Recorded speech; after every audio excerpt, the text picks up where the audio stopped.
Subscribe to our YouTube channel and press the bell icon to get the latest updates.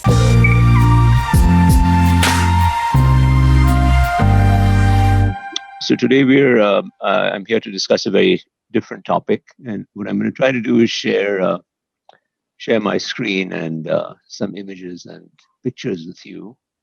One of the slides has some sound later on, and if it works, that'll be terrific. If it doesn't, no issues. Let's see. Can you see the? You can see that. Okay. Yeah. So unfortunately, this way I'm not able to see the two Ajay and Vikram, but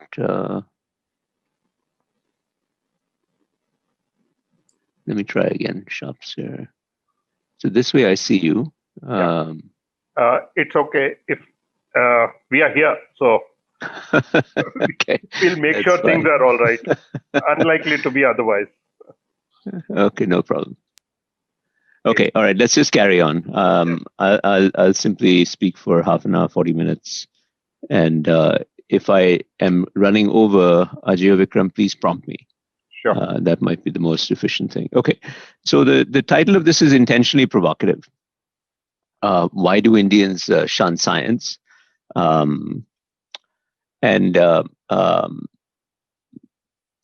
don't propose to answer it fully because I don't know. It's a puzzle to me that a society as ancient and as committed to knowledge as has been our own in India has, I think, parted company with scientific reasoning pretty significantly in many different areas. And my objective here is not, I'm a professor at Harvard and a product of universities that aspire to produce thinkers who are trained in liberalism, so to speak.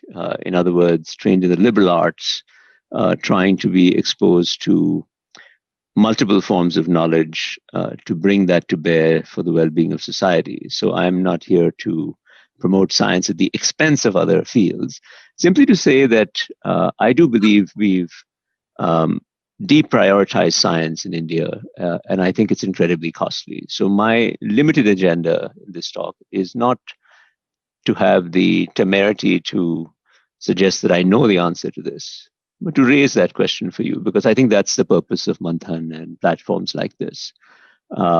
And I want to just give you a couple of examples of areas, very different areas, where I think this has been costly as illustrations of this. Let me just say a word about where I'm coming from. I'm trained primarily as an applied mathematician, an economist, and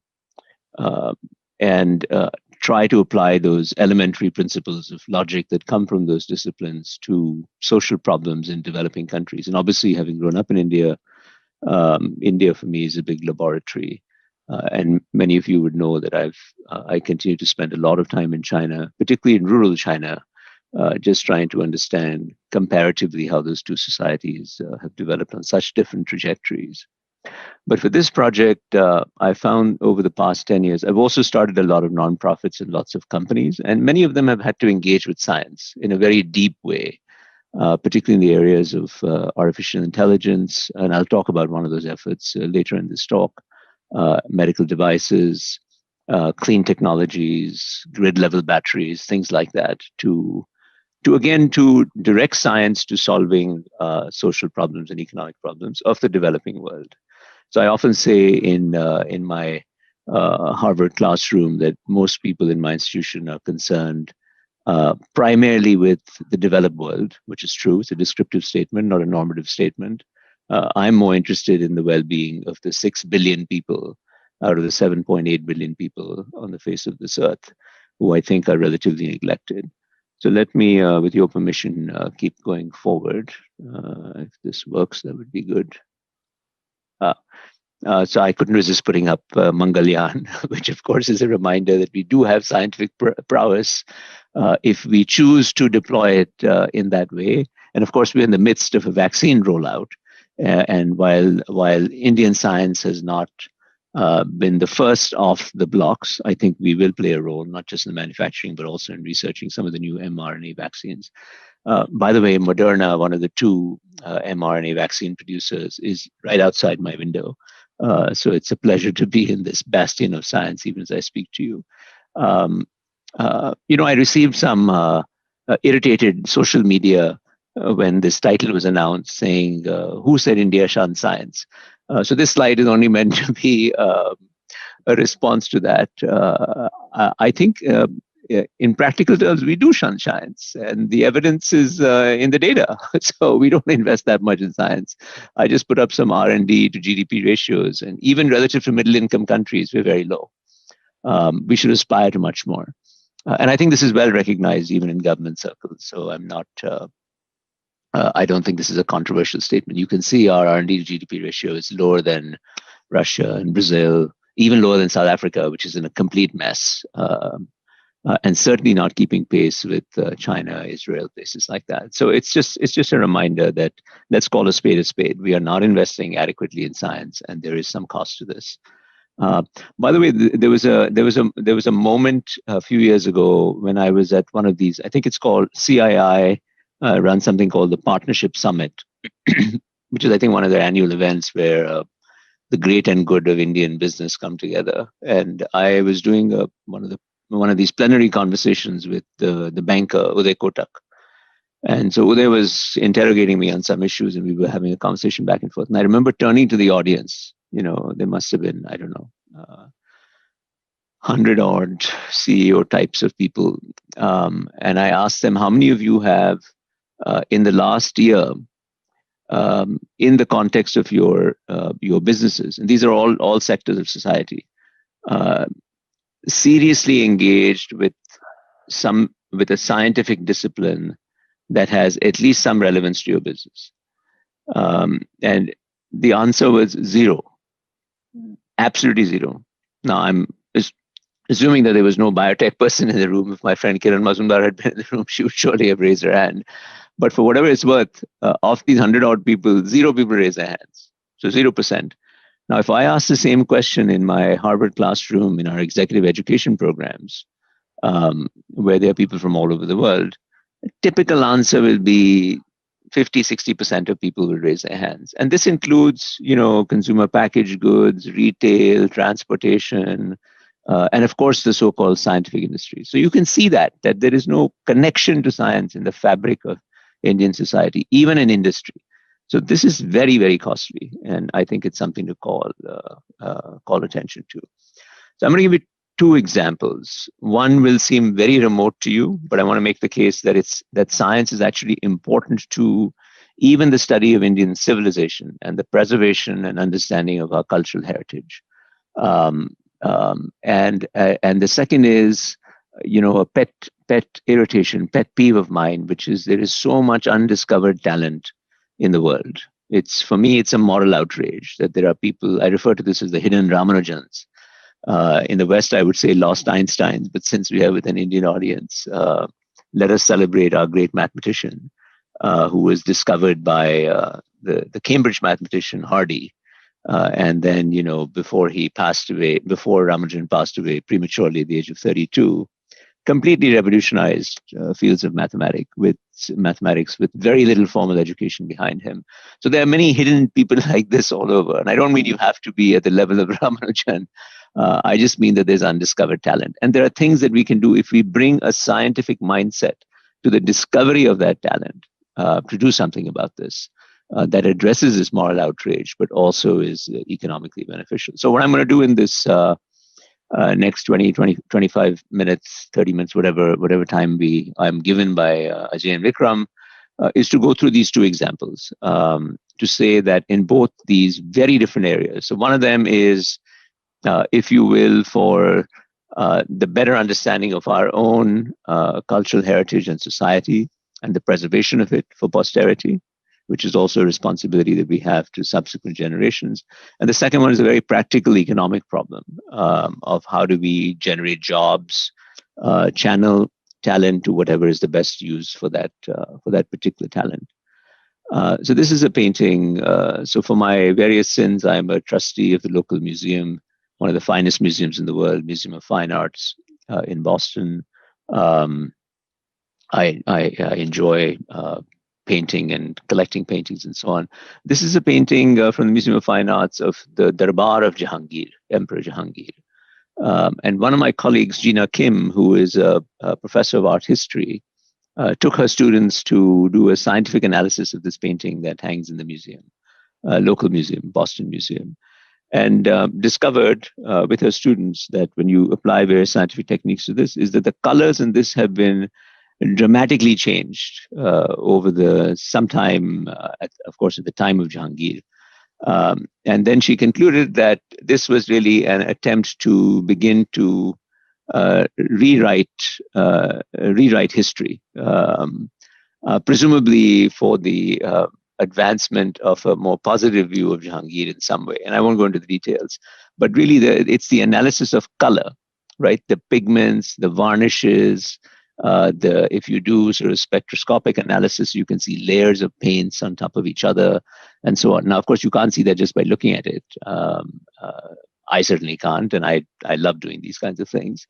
But I think the analysis of color, and so this particular colleague of mine specializes in, has created a fairly large project called Mapping Color in Asia, right? So that's the full time what her work is on, is bringing science to bear to understand what constitutes color, where does color come from, how have colors meandered around the world, and what can the study of color tell us about history? And I'll give you a few more examples of this, because I think it's actually fascinating. By the way, there was a huge controversy last few years, I forget exactly when, about the color black. There is a British Indian, British Asian sculptor in England, Anish Kapoor, who acquired proprietary access to something called Vanta black, which is apparently the blackest black of all blacks. In other words, it's like a light sink. Black is like, it absorbs all the light, right? So it's like the black hole of black in some sense. I'm being very imprecise about it. But this guy basically said that he negotiated with whoever had created this, the scientist, that he had, for his purposes, artistic purposes, nobody else could use that black. And this caused an outrage in the artistic world, saying, what do you mean nobody else can use that color? And so there's a whole industry of people producing blacker than the blackest black, right? And I just put up here, this is by one of those irritated artists, Stuart Semple, whose name appears at the bottom, saying this black 3.0 is the Vanta black, and he was going to outdo that and make it available to everybody except this guy, Anish Kapoor. So it's like a silly feud that's been going on for a while. But I'm just putting this up here to say, and in my own Harvard Art Museum, again, half a mile away from my office here, that I'm sitting in, there's a very famous thing called the Strauss Conservation Center. So other than a conservation center in Berlin, this turns out to be the earliest place in the world where people have scientifically studied color and scientifically begun to study conservation. By the way, one of the earliest papers, as a historical aside, and going back to India being one of the most traditionally scientifically literate countries, one of the earliest lovely papers in analytic art history came from a gentleman, I think his name was Paramasivan in Chennai, in Madras.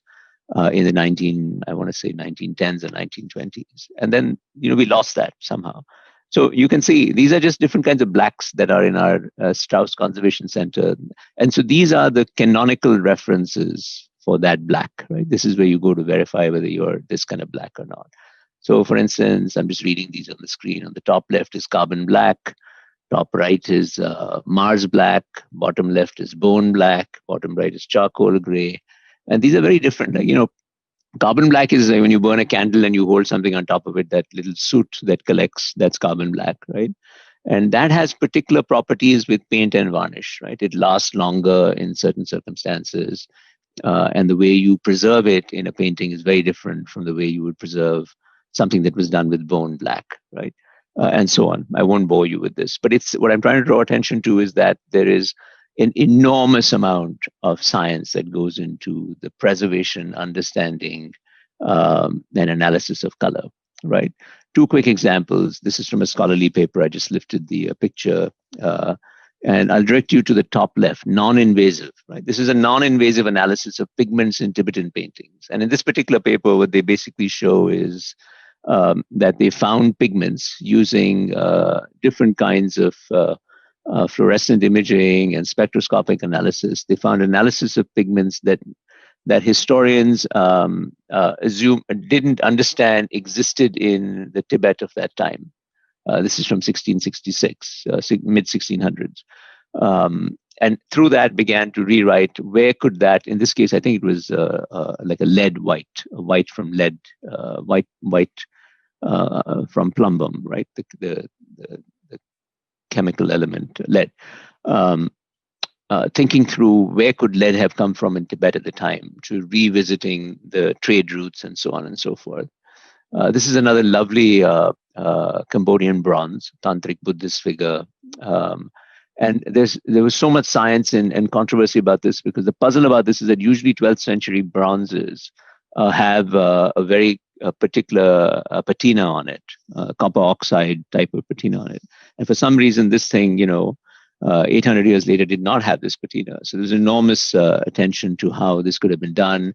Did the ancients have some way of preserving things that we weren't aware of that we should revisit, and so on? Anyway, you get the idea. So there's a lot of, both in contemporary discourse, in preservation of art, in understanding the origins of societies and civilizations. A scientific approach to this can get us a lot. I'll give you one more example. This is from another, I gave some kind of, what is it called, honorary lecture at the ICTS Institute, the Center for Theoretical Studies at Bangalore. And the lecture is named after Kosambi, D.D. Kosambi lecture. So D.D. Kosambi turns out to be one of the earliest Indians who graduated from Harvard in the 1920s or 30s. I know he passed away in 1966, which is the year that I was born, so I remember that. But Kosambi was a very famous mathematician who received highest honors in his graduation from Harvard, and he went back to India after that and contributed some mathematical functions to the study of genetics. But what's interesting is that he also brought an analysis. His father was a Buddhist. Well, I was going to say his father was a Buddhist historian. I'm not sure about that, but he was either Buddhist or he studied Buddhist history. And Kosambi took his analytic mindset to the study of Indian history, right? So this is from his book that was written in 1956. And the red is my highlighting, basically saying that, look, there is so much history that is unfolded around the world, but for the most part, the sources on which we base our historical writings of these historical phenomena, historical events, are pretty meager. So I took this idea along with 50 or 60 scholars through the Mittal Institute, which is an institute that I oversee at Harvard, to the study of the partition of British India, which, as you know, was 70 odd years ago. So we started this in the 70th anniversary. And the idea was to bring Indians, Pakistanis, Bangladeshis, those are, of course, the countries that were affected by the partition of British India, to study this epochal event in modern human history. And I really do think it's epochal, not just for us Indians. Just to calibrate, 15 million people crossed the borders. I'm talking about the 1947 partition, not the subsequent split up of Pakistan in 1971. But just in 47, 15 million people crossed the borders both ways. And, the mortality, the current estimates of mortality are 3 to 4 million, which is vastly more than anything that's been written about historically about this event. In comparison, the Syrian refugee crisis has resulted over the last 10 plus years, however long it's been going on, I actually don't remember, is much smaller. It's horrific, but it's much smaller than the partition, which was just this massive disaster visited upon the Indian subcontinent. But the problem is that the history of partition is written from essentially Western sources, right? And so we basically took this Kosambi spirit to saying, let us crowdsource memories of partition from those who've survived. There's a lot that we've written on this. And there are other people who are, collecting memories. There's a nice effort by lady in Berkeley, 1947 archive, which you can look up on the web. There's the Amritsar Museum, Partition Museum. There are a bunch of others in the UK and elsewhere. But we were interested in the analytic analysis of memories, right? So what we did, a colleague and I went around and recruited something of the order of 300 different student ambassadors to go and find survivors of partition who would typically be in their 70s or 80s or 90s, and find sensitive ways of interviewing them to capture their reflections, their oral reflections. And I want to share a little bit of that with you. But the idea was that their memories are a source of historical information, right? That is not going to be written down anywhere. And we were very particular that we wanted to revisit the history from the perspective of the ignored, from the perspective of the marginalized. We want to find certainly women whose voices are very scarce in the writing of partition or the writing of most history, which is ridiculous when you think about it, because women are half of humanity. I would say the more important half of humanity. And also minority communities, communities that are relatively less educated, religious minorities, Hindus in Pakistan, Muslims in India, and so on and so forth. So that's what we did. But the point that I'm trying to make here is that this is another way of bringing a scientific mindset to the study of something that ostensibly has been studied ad nauseum. I mean, the partition is many hundreds of books have been written on it. So what could we plausibly bring to it? Well, we thought we can bring something new to it, a new perspective anyway. I just wanted to share some of these quotes, right? The middle one is very nice. It's a lovely, slim book by an Englishman, E.H. Carr. I forget where he's, probably Cambridge or Oxford. The facts speak only when the historian calls on them. It is he who decides which facts to give the floor and in what order or context. In other words, the data matters, the facts matter. Which ones you prioritize is important, right? The bottom one is a writer of French origin writing about the Caribbean. The production of historical narrative involves the uneven contribution of competing groups. Basically, powerful people write history, is what these guys are saying, right? And we were trying to contest this, saying if you bring a scientific mindset, there's no reason why only the powerful should write history. We should be able to get the voices of others also. And of course, we're dealing with memory in this project. So a very famous neuroscientist, psychiatrist, Oliver Sacks, who passed away recently, lovely writer, pointed out in his beautiful book, River of Consciousness, memory arises not only from experience, but from the intercourse of many minds. And my colleague, Daniel Schochter, psychologist here at Harvard, memories are not records of the events themselves, are not replicas of the events. They are encapsulations of how we experience the events. So those are the data that we went to get. We went to 2,500 odd survivors, 2,500 survivors, and interviewed them for 30 to 60 to 70 minutes each. And the oral record is what we have. So here are some sounds. So there was a time that in our house, there were 40 families. They had adopted a Muslim boy who was an orphan. That boy had grown up in our grandparents' home. 15th August 1947, that night was a crucial night. We remained there for some time. Then the camp commander was there. We got in touch with him that we kya kare.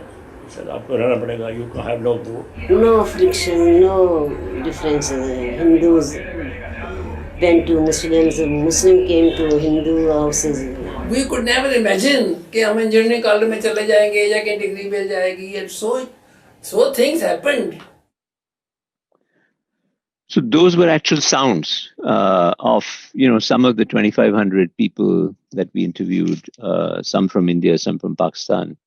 And from what these people say, you can actually trace the journey that they took when they were displaced, either from what is now Pakistan to India or the other way around. This is just a graphic depiction of some of the migration paths. And now you can do so many different things with this if you bring the scientific mindset. So here's, this is of course part of our heritage, right? Like it or not, we went through the partition. It's had momentous effects on the evolution of our society. It influences our defense spending. It influences our standing in the region, etc. It's good to understand it better. And if all our understanding is coming from things that the British, primarily, I'm being a little bit crude here, that the British recorded in a few things selectively, presumably, well, then we have a pretty distorted view of that history, right? Or we have a limited view of that history, even if you don't think it's distorted, not intentionally distorted. So our attempt is to suggest that we can revisit a lot of the things by looking at data. These are oral data. And because of the evolution of natural language processing, the evolution of algorithms that we can bring to bear on the sounds that you heard, the ability to extract patterns from what people are saying.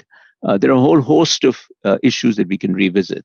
So this particular graph up here is just to try to get a better understanding of why the refugee camps showed up in different places. And, one of my colleagues, Raul Mehrotra, who's an architect and urban planner, has a practice in Bombay still, has written a very interesting essay basically saying that a lot, if you look at the Lahore-Delhi belt, right, that area where obviously a lot of migration went both ways across what ended up being the division of the Punjab, that a lot of the settlements of refugees have influenced the urban contours of modern India and modern Pakistan, right?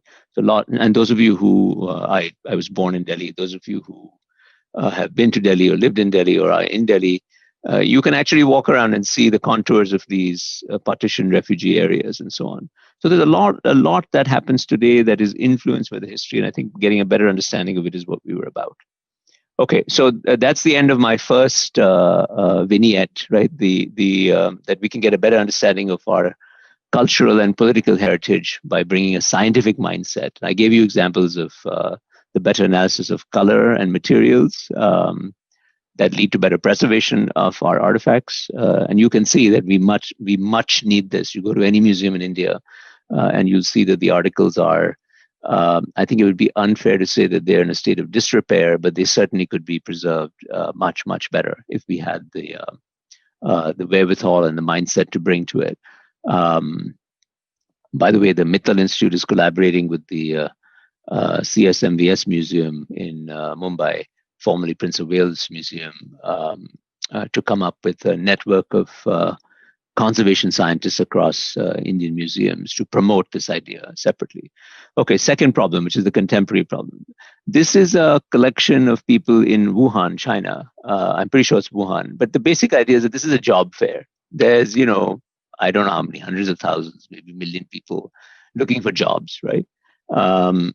And this is what I mean, is that there's so much human potential out there, but we don't bring the scientific mindset to addressing this issue of how do we take each person in this melee that you see and take him or her and direct them to the right economic avocation so that they are fulfilled themselves as human beings, as productive individuals, but also they contribute to society a great deal. That's the puzzle that I want to address for a second.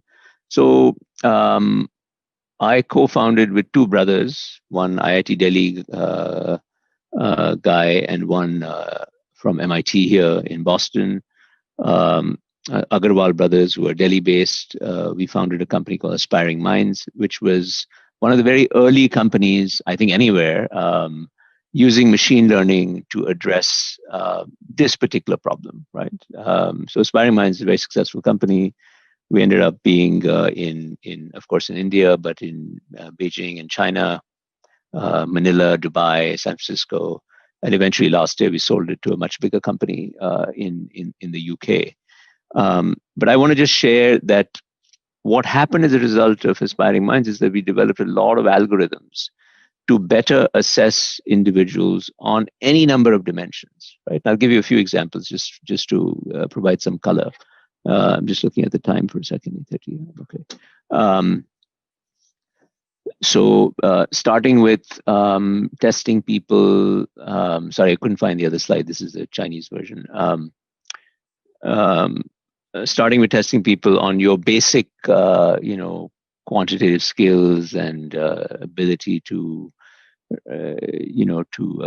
standard English type tests and logical ability, all these things that are quite commonly executed in a variety of different ways.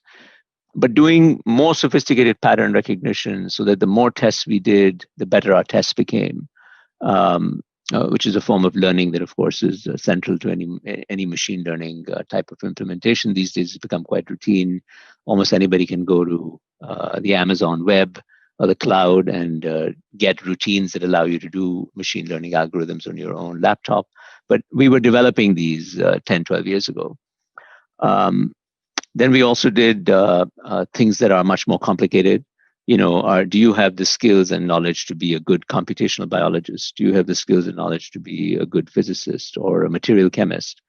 That kind of stuff. And then on the other end, which I'm very proud of the brothers for pioneering, even though we didn't have as much economic success with this last one, was a set of tests for blue-collar workers, right? So if you think about the informal economy is in India is probably more than, 80, 90%, 90% of our activity. That there we are particularly lacking a scientific mindset of what to do about it. Now we talk about creating jobs and employability and so on. And of course, the precondition for doing that properly is to understand what each person is capable of. So that he or she can be directed to the betterment of that capability, but also so that you can take that capability and deploy it to a good use in society. We don't do that. We just have a one-size-fits-all approach. This is where the jobs are. Everybody kind of cascade in that direction, which is a very crude and unfortunate way of doing things. So here's, for example, some early pictures, I want to say 8, 9 years ago, where we were developing tests for agricultural workers implemented in rural areas. And the tests could be taken on these little tablet computers, which of course are very cheap now. So we're just implementing this like a job fair somewhere. I don't know what the context is for this particular picture, but I thought it was evocative of what we were trying to do. So again, remember how I motivated this early slide. The idea is to bring scientific mindset and reasoning, in this case, algorithmic reasoning, to areas in society and in the economy where science is not having a light shone on it, right? So this is another example of that. Here are some motivating examples, right? So just to show. So there you see in these graphs here, AMCAT scores. These are, AMCAT was just one of the brand names for a particular test that you can still take. Anybody can take. You can go on the web and take an AMCAT test and then get your score a few hours later. But the idea is that if you checked how men and women did on these 3 types of tests, English, logic, and quantitative, you can see that there's really no difference in the distributions of capabilities, right? Yet women are not getting any jobs. Now, this is not a surprise to an educated audience that women are as smart or smarter than men, but they are discriminated against in the workplace for a variety of reasons. Not just in India, of course. Even in my adopted home in the U.S., you see the same thing. But if you do this, I didn't bring. Oh yes, so this is a better one. So if you see these scores, right? The upper ones, I think it says, I can't read the screen actually. It says top 100 versus other colleges, I think. I'm just looking at my size. Yeah, top 100 versus rest of colleges. So here, this is a good one. So again, same English, logic, and quant on the top row, right? Let's look at that row. English, logic, and quant. The blue line is the top 100 colleges in India, right? And the orange line is a few thousand colleges that are beyond the top 100. Now, the point I want to make is that it's true that the scores are better. In other words, the distribution is right shifted for the top 100 colleges, which is what you would expect. If you went to the best colleges in the country, you should find students scoring better on these tests. But I would also say that the distributions are very strongly overlapping. So there are lots of people in college number 900, college number 1200, who are every bit as capable as people in the top 20, 30, 40 colleges, right? So this is what I mean. But the people in the orange colleges don't have the same job opportunities at all, right? No companies go to recruit there. Putting that college number 962's name on your job application is not going to open doors for you, and so on. So the logic behind Aspiring Minds was, what if we can, as entrepreneurs, get the market to accept our scores as the basis for credibility of that talent, right? Then you don't need to be limited by your circumstances of having to go to a particular fancy college, right? You get to a fancy college through a combination of course, your talent and your effort, but also sheer luck, where you were born, what circumstances you were born into, how things worked out on a particular day, etc.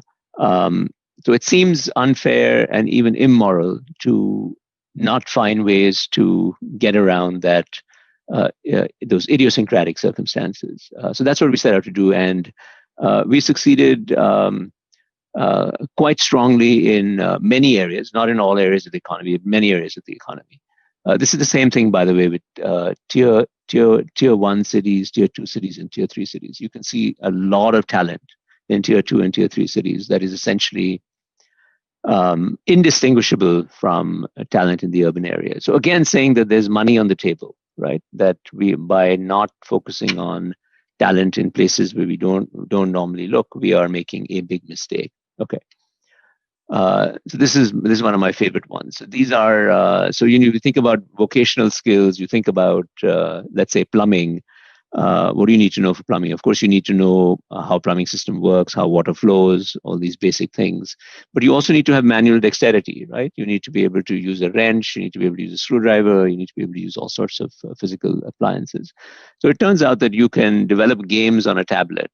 And we just see some visual attempts here, where your ability to play the game on the tablet with your hands and wrists and so on, effectively, you do better on these games and tests if you have the certain kind of muscle mobility that you would need for a particular vocation. So you can map the kind of game and test to measures that are correlated with likely manual dexterity. Right. So there's some academic papers that were written by my colleagues on this, and they resulted in a suite of products that we call Tesla. This predated the Tesla car, and we're trying to organize the blue-collar labor market. This is another one called Automata, which is really one of the earlier tests of anybody who writes code will know that there are many ways to how do you say, evaluate a computer program. Of course, your main thing is, does it work? That's the first thing, without crashing. Second would be, is it algorithmically efficient? Does it not use too much CPU time to get a particular result? And the highest order of how good a program is it actually a beautiful program? Is the code beautiful, parsimonious, symmetric? So we try to do all kinds of we try to write code that would evaluate other code, right? And this product is very successful. It's called Automata. Lots of people use it. Amazon uses it to hire engineers in different places around the world, etc. Okay, enough said. So lastly, so far what I've been saying is that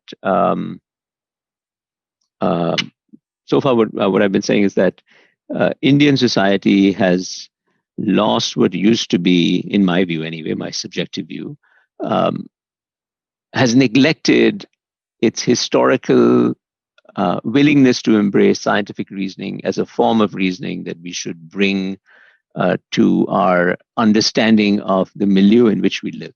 Right? And I gave you two examples. I gave you cultural heritage type examples and revisiting our history. And I gave you a very practical example where I had co-founded and built a company that allowed millions of people, millions of kids around the world to get tested very cheaply and very efficiently, and allowed hundreds of thousands, if not millions of them, to get jobs that they wouldn't have gotten otherwise. So now I want to shift to policy and the good news. Right? The good news, I think, is that what I'm saying is not lost on policymakers. It's not lost on the community. So this is about 5-6 years ago. The somebody in the Prime Minister's office and Niti Aayog asked me to chair a commission, and the report is on the web. It's Commission for India's Entrepreneurship and Innovation or something like that. And out of that came this thing which is now housed in Niti Aayog called the Untitled Innovation Mission, which I think the Niti Aayog has done just an outstanding job of implementing that report. Usually I think of these reports, they gather dust, but this one has not gathered dust, which is good news. But a lot of it is basically bringing scientific mindset to bear on society. So I'm just putting it up here as a positive. Not that this is going to address the problem, but at least it's creating a policy framework within which society, through the state, can invest in science better. And this is my favorite part of the Atal Innovation Mission, which are these Atal Tinkering Labs, of which there are several thousand in schools across the length and breadth of India now. I'm sure there are many in Hyderabad, where Manthan is, or wherever you are, whichever part of India you're in. And these are basically ways for high school kids to have fun with science. Now, this is not how I was taught physics and chemistry and biology in high school in Bangalore at all. I was taught with, memorizing textbooks and studying for the IIT exam and so on and so forth. But this is really getting kids to play. This is the way science should be taught.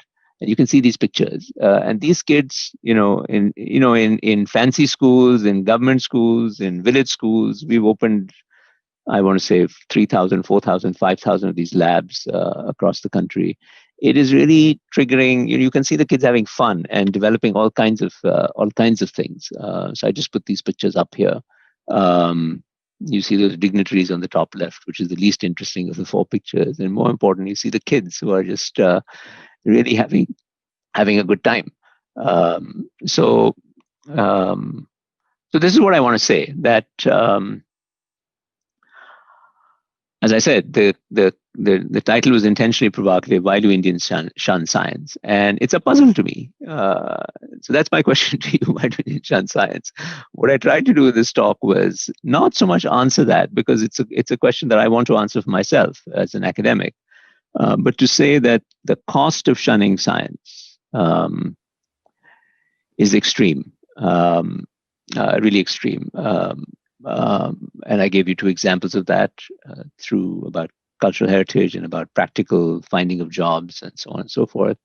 And I want to end on a positive note, which is not just this, but the gentleman who is now the principal scientific advisor to the government of India, K. Vijayaraghavan, who is himself a leading biologist in India in Bangalore. He's the new PSA, principal science advisor. So he and I work very closely on science policy. So I'm very excited about contributing to the development of scientific infrastructure in India, and I look forward to doing that in years to come. Thank you for allowing me to share all this. I will stop sharing the screen, even though I like this picture so much, and then go to my friends. There you are. I can see Ajay at least. Okay, Right. so now I'm done. Thank What you, did I Tarun, finish so on much. time? Yeah, 40 Thank minutes. you Perfect. so much. This was wonderful.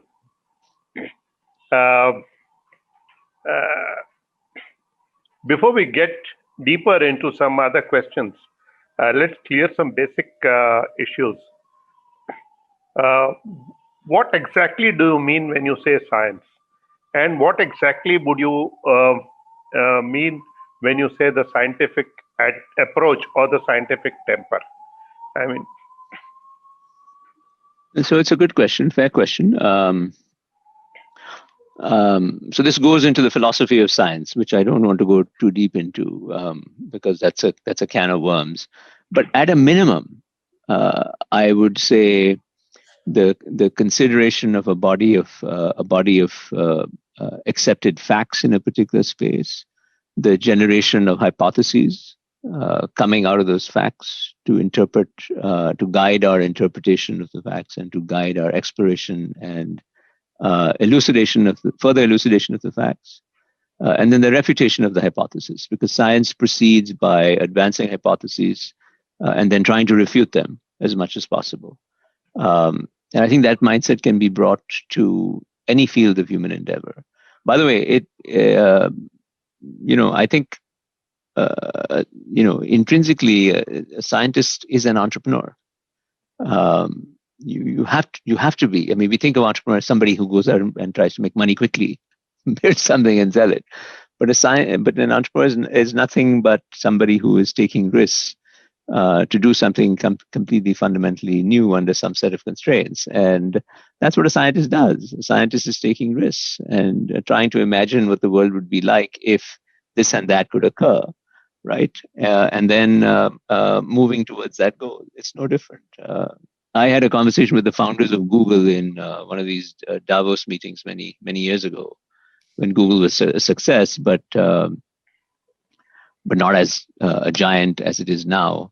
And I remember one of the two, I can't remember, it was Larry or Sergey, saying that if we had not been entrepreneurs, we would have been scientists, because it's the same thing. Right? So that's what I mean by Ajay. Yeah.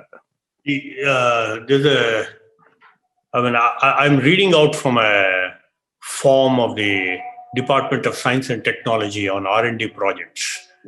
Okay. There's a question here. I mean, this is how the R&D projects are evaluated, because you're asking a question as to why do Indians shun science, and I want to understand what these questions mean. Question number one: how will the project output dovetail into the overall development strategy? 2, what are the expectations when the project will become self-sustaining? 3, what is the relevance to the objectives to the national development management project? Now, if you want to evaluate R&D projects on a self-sustaining economic development basis, you think that is why we're shunning science, so that we don't understand what an R&D is? Vikram, it's a very fair question, and it's a difficult question to answer. So first of all, I am not part of the Department of Science and Technology or have any formal affiliation other than working with Vijay Raghavan as in some project capacity. Look, there's no question that in every developing country, every middle income, lower middle income country, not to mention the poor countries, that there is this need for dedicating resources towards the immediate problems of the day, as it should be. I'm not against addressing our immediate problems. How could you be? But I would say there is a room for basic scientific inquiry also. Take that place that I talked about where I gave that Kosambi lecture in Bangalore, ICTS. Of course, it costs money. It has a beautiful facility and so on and so forth. It's one of those originally Tata Institute funded centers. But it doesn't cost that much money. And the amount of knowledge it contributes to the world of science is quite enormous. It creates a nexus where people come together. And the point I'm trying to make is that it doesn't have to cost a lot of money to have a scientific mindset. In fact, I would say that if I tell you that because of Aspiring Minds, at least 500,000 people got fabulous jobs that they would not have gotten, right? That is a multiplier that is in the, I don't know, hundreds of millions of dollars at least for societal well-being. But it costs us nothing. It costs us almost nothing. We just wrote a code for it. And it was an approach to the problem solving. So of course, I wish as an academic and as a person steeped in at least some sciences, of course, I wish that we would do open-ended scientific projects in India, because there is ample curiosity about this when I go around to the colleges in India. Not very much, but whenever I'm able to, or go to the high schools to see those tinkering labs, it's wonderful to see how much curiosity there is, just like anywhere else in the world. And I see the same thing in Rwanda. I see the same thing in Brazil. I see the same thing in South Africa, in Kenya. So that is just a part of the human experience, and it does not need a lot of money to trigger. But you're absolutely right that if the formal policy is only going to ask about, tell us when this is going to generate some results. By the way, this is not just true with the government policy, right? I've started a lot of tech companies in India, right? And even in our leading part of the tech infrastructure in India, in Bangalore, right? For instance, I'm a co-founder of Axelor Labs, which is one of India's largest incubators, with Chris and Shibu and Srinath and Ganpati, who are all ex-Infosys people. And we have a beautiful incubator. So, as part of that ecosystem, I would criticize the ecosystem by saying that we don't, relative to the ecosystem outside my window here in Boston that I'm pointing to, right? In Bangalore, we don't have the way I would say it in economist terminology is we don't have the ability to price intangibles. In other words, if there's an intangible asset, knowledge, or a brand, our risk capital community does not understand how to value that. It does not have the metrics. It does not have, if you will, the common law base, the experience base to be able to price that. It does not have a thick market, right? So if you come up with an idea, if I come up in Bangalore with an idea for a device that, Vikram, is not going to be financially self-sustaining for several years, right? But everybody will agree this is an amazing device, right? In Boston, I can 100% get it funded, even if I tell people that the result will be 10 years out. But in 3 years, I'll show you progress, right? In Bangalore, not a chance, not a snowball's chance in hell it'll get funded. Not a chance.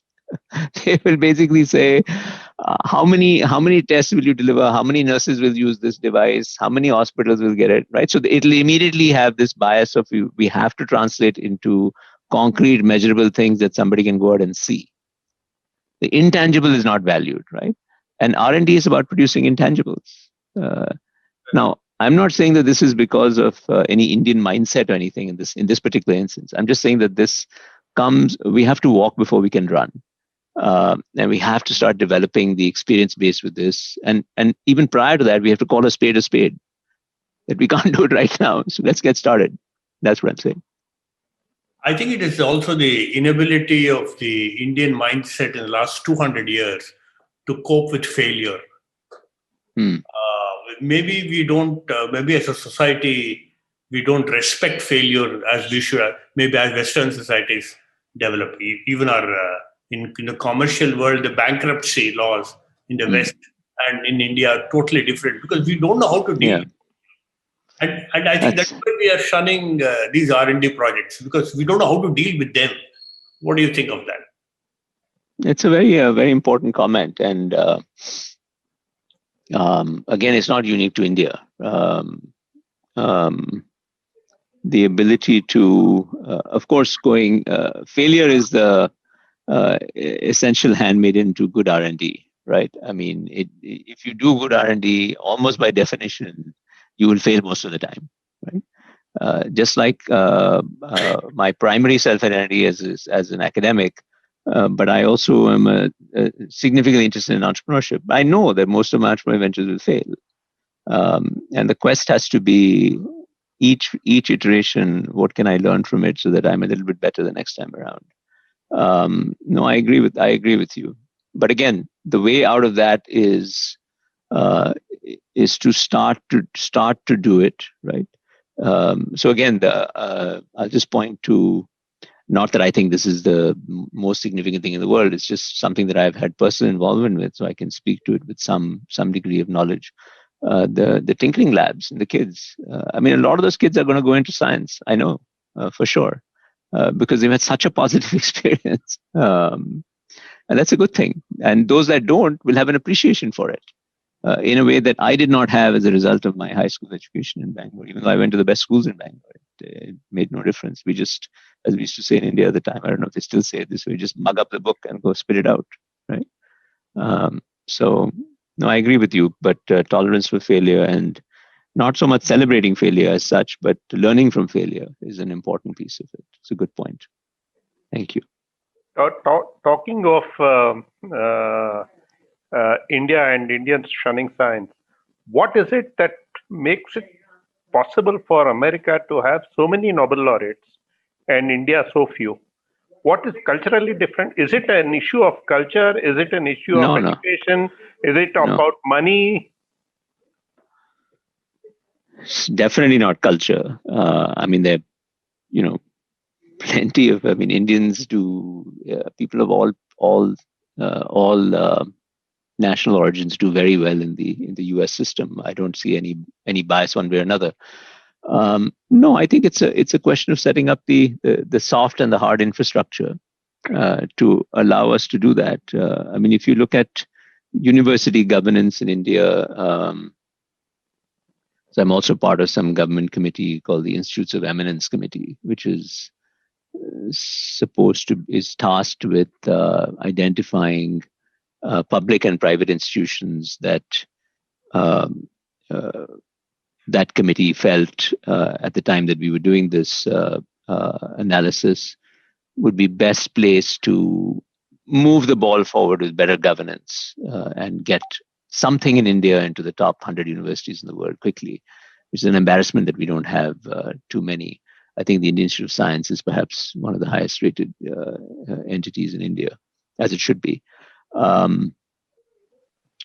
I think it's a question of primarily of the governance of our educational system and the way our system is run, going from the secondary schools all the way to the universities.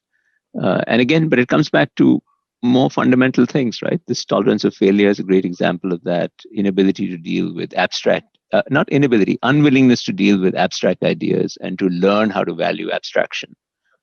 These are fundamental constructs that, again, take time. There's no shortcut. It's not that the US fast forward its way to it. It went through the process of multiple decades of learning, as did these Asian societies. And if you look at countries like Korea and Taiwan, for instance, it's very heartening that you can make progress very fast. It just requires a mindset to being able to wanting to do something about it and recognizing it. So in my own tiny way as an academic, I'm just trying to beat the drums and say we should do this a little bit better, all of us. I think that building a binary is also one of the reasons why we are saying that something is traditional, something is modern, and if it is traditional, it is not scientific. I think that argument also is one of the reasons why we are shunning science, because there are a lot. You have rightly said that there is knowledge practices in many places which are not documented, which are not verbalized, but still there is science there. And that's a great Vikram. Let me give you a couple examples that comment triggers in my mind for whatever they're worth. One is, there's a very close friend, Dr. Paul Salins, who is an oncologist in Bangalore. And by the way, he's also an amazing painter and a facial surgeon. So he's actually, I don't know whether he would describe himself as an oncologist or a maxillofacial surgeon, but he essentially reconstructs people's faces that are damaged by cancer.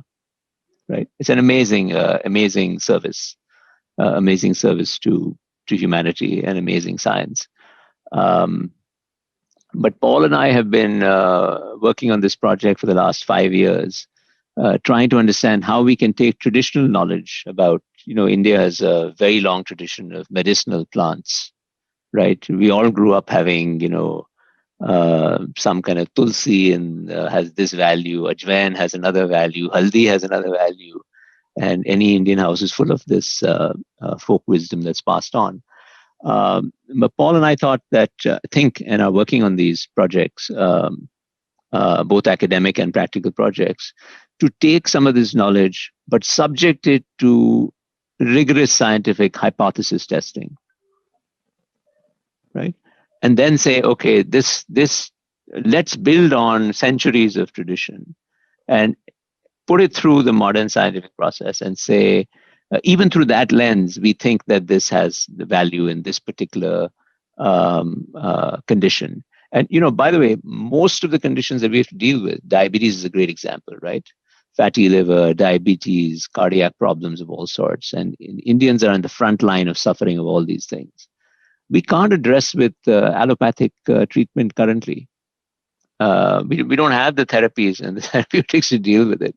So we have to, we have to have the humility to say that we don't yet know how to do it. I hope the allopathic regimes come up with better and better ways of dealing with these. But in the interim, we also have this centuries of knowledge. So can we at least use that as a starting point? By the way, most of the stuff, I read some study in Europe somewhere that something like half of current cancer medication is inspired directly by medicinal plants somewhere in the world. So this is not new what we're saying. We're just saying let's do it systematically, right?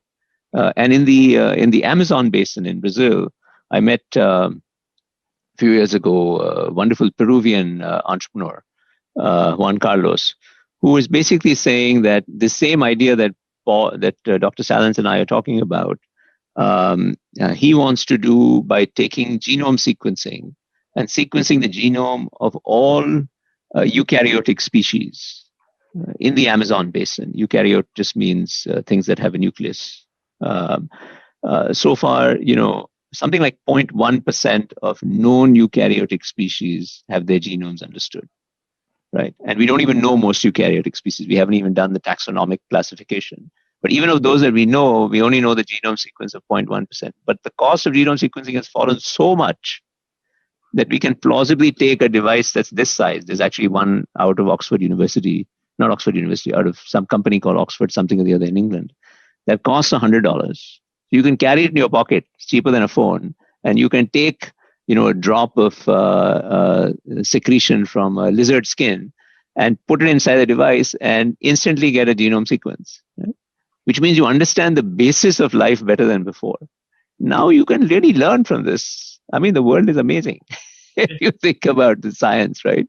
But all that ramble, Vikram, sorry, was triggered by your comment about marrying traditional and modern knowledge. I think this is also, as you rightly, in my view, suggested, is a false binary.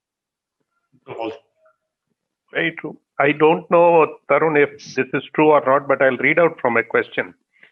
Please. The UN announced that Santa Claus is immune to COVID and will be healthy enough to deliver gifts.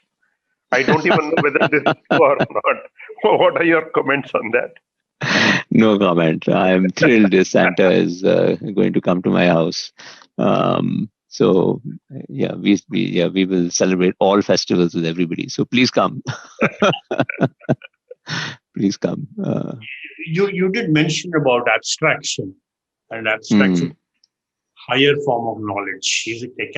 So can we say that in India, the deep philosophical debates, which are well documented, are actually debates of very high levels of abstraction? That's correct. Yeah, and a little short of mathematical abstraction, I would say. So have we lost it somewhere? That we don't think that abstraction is a kind of a science. Yes, I would say we've lost not lost the ability to do it. I mean, my mother is a Sanskrit philosopher, so in our house, this is what we heard all the time, and my father is more of a scientist. So we got both of those traditions in the house. That's nice. I would say we've lost our appreciation for the value of abstraction and the importance. I mean, that's all I do. I abstract. I take a problem. It's not that I have domain skills in that problem, and I abstract it to a point where I can say, okay, this actually looks like that one, and this looks like that one, or so and so has done that somewhere else. Let me go and see what he or she has done. Let me see if I can borrow that, and then drill it down into the unabstract resolution of what can actually be done to it. It's a very powerful way of reasoning, right? Because look, how do humans reason? Humans reason by analogy, primarily. I mean, that's a very rough and ready statement, but reason by analogy. And analogizing is a lot easier if you can abstract, right? Because you can find patterns between distant things, and you're more likely to look to identify things that would not occur to other people. So I think an appreciation for abstraction, and this goes back to the point I was making about the community that provides risk capital, even in our most advanced centers like Bangalore. The community that provides risk capital doesn't understand the value of abstraction, right? And intangible assets, because it's not, in their mind, it's not practical enough. Yeah. That unless I can get an exit in 3 years or 4 years, I don't want to invest in this. I'm not blaming them. If I were stuck in that same rut, I would probably be doing the same thing. But I'm saying at a system level, that's not going to work. Then we are going to be limited to this jugaad business, which is great as a kind of local optimum for today. We want to solve this by jugaad because there's no other recourse. But if the only thing we're going to do is jugaad from now to the end of time, we will remain a low middle income country for decades to come. We have to step up that game. We can do jugaad, but we've got to do non-jugaad science also, is the way I would put it. I must mention here, my wife works on other knowledge practices in craft. And one of the things she always tells me is how they identify color by smell. Oh, very interesting. And makes sense to me. Yeah, and it is as scientific as... absolutely. And those abilities are still there in the society when they're working with vegetable dyes. And I completely believe it. So, very good example. There are varied kind of knowledge practices, but which we don't think is science. Craft has a science of its own. And we need to understand that they also own that knowledge. I have a last question, and there's a question from the audience. The question says, is this a worldwide problem? Because there are a lot of Americans who strongly believe that the Bible, Bible and Earth is flat. So it is not that Indians become science. Maybe even science. Yeah, as you know, one way in which this is playing out in real time, the US has really mishandled the COVID crisis, right? As you'll see from the press. Just catastrophically mishandled it. And it has reduced it to a political issue, right? If you're this side of the political divide, then you don't think COVID is a problem. You don't think vaccines are good, this, that, and the other. It's very sad and unfortunate and has real cost in human lives. So you're absolutely right in saying that there is limited appreciation for science in all over the world in many instances. But I would say that limited appreciation in some pockets of the US coexists with a dramatic appreciation in other parts, which is what we're missing in India. We don't have any dramatic appreciation. So I guess it would not matter as much if we had a lot of science skepticism or scientific ignorance, as long as we had some depth of some pocket of people kind of pushing the scientific advance, because it is costly to all of us, right? Regardless of whether you're individually a science skeptic or not. There's just no question. Right? I'll close this, Tarun, with two questions. One from an audience that has come. The perception that science should get accepted broadly, is it the duty of public, or is it the duty of the leaders who are actually driving public narrative? Probably this question's coming up from the fact that over the last few years,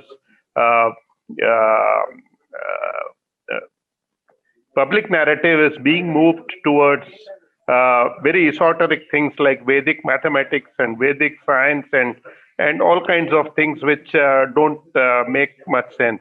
So who do you think owes it to society to make the scientific temper more acceptable and more widely practiced?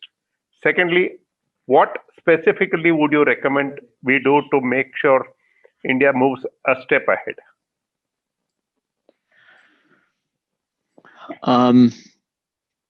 I think it is a responsibility of everybody to be aware of the value of science. Look, in any society, let alone a complex, vibrant, noisy, democratic one like ours, there are bound to be conflicting views on all sorts of issues. I'm very comfortable with that. I'm in a university where debate is the order of the day. Right? So I'm extremely comfortable with views with which I vehemently disagree. So I have no issue with that. You say whatever you want. I'm more interested in what can, I teach all these classes at Harvard, and the classes are all organized around what we call individual agency. In other words, you be an agent of change. You decide what you're going to do. So my question back to the whoever posed that question to me through the chat function is, what are you going to do to cultivate an appreciation for scientific reasoning? And very importantly, I'm not saying you have to be a scientist. Please understand. I'm just saying cultivate an appreciation for scientific reasoning and try to find places where that can play a role. I think just being aware of it and putting pressure on the ecosystem to say, okay, so there's garbage outside on the street. You can bring a scientific mindset to resolving that problem. It does not take money. You can say, okay, there are many ways that I can resolve the garbage problem. This is my hypothesis. I'm going to go and basically organize a small experiment to dispose of the garbage in a sustainable way.